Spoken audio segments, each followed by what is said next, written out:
I'm sure a lot of you in the audience that do concealed carry, that have never hurt anybody, are very careful to be compliant with the law.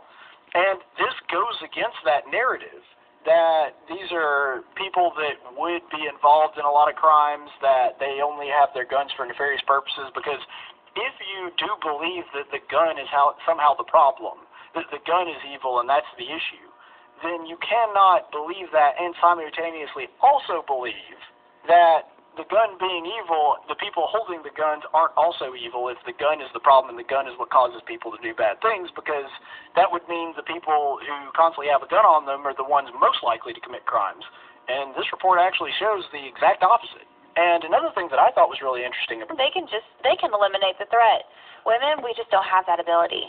And I want to clarify that too. I know what you meant when you said that. It's not that you want the guy dead, obviously. Oh, no, yeah, I just want to be safe. Right, it's a self-defense mechanism, because if you do mace a guy, which actually is pretty hard to do because you have to hit directly in the eye, but if you want to mace the guy or use pepper spray or whatever else that you have at your disposal, that greatly lessens the threat, and those are great tools, but it doesn't necessarily eliminate the threat. I mean, they can still get up and come after you to a certain extent. Now, yeah. I'm glad that those things are debilitating, but especially what happens if you have multiple attackers? I mean, obviously it's more difficult no matter what your weapon of choice is. I mean, you delay the threat. That's all you do. Right, and the thing is, like, let's say you have one of those powerful tasers. Well, that's a one-shot. Mm-hmm. After you hit them that one time, if it's one of those long-distance tasers, that's it. You only have the one shot, and so that's a problem if you have multiple attackers. So there's so many reasons why a gun is a better self-defense mechanism in that case. And of course, it's supposed to only be used for self-defense, and based on the statistics that we're seeing in this report, that's exactly how they are being used. The laws aren't being broken by these people. No, because if you're wanting to break laws, why would you apply for a permit? Why would you go to the trouble to comply with the law just to break it? Now, that's an excellent point. If you are a concealed carry person, then that means that you are taking extra steps to try to be compliant with the law. Mm-hmm. That means that you could just carry around a gun, and probably if you're not going to do anything bad, nobody would ever know. But instead, you actually want to take that extra precaution of making sure that you carrying a gun is legal. And so that, to me, shows the mentality of a lot of the concealed carry permit holders like myself, who they want to make sure that everything they do is above board and compliant with the law. And so obviously, if they have that attitude in their decision to carry a firearm, they're going to do similar things with other laws, whether it's traffic laws or whatever else.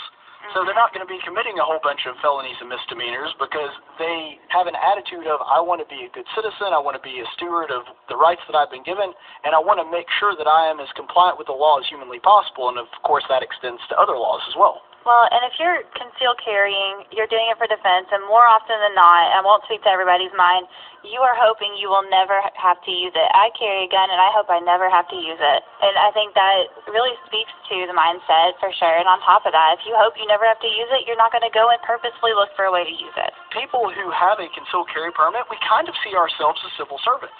That's part of the reason I think we do have a lower rate of crime, because we kind of see ourselves as first responders. Yes, that gun is there for the protection of ourselves and the protections of our families and our friends, but it's also for the protection of other people. Most of the people that I talk to that do have a weapon on them, they would, for their own safety, take down somebody who had gone rogue or was trying to hurt people just because it involves their own safety. But at the same time, they would do the same thing for other people, even people that they don't know. And so I'm not trying to equate us to police officers or anything like that, because obviously that's different. They function in an official capacity. They serve our communities daily as opposed to on just a need-to basis. But we do kind of view ourselves as first responders, and I think that's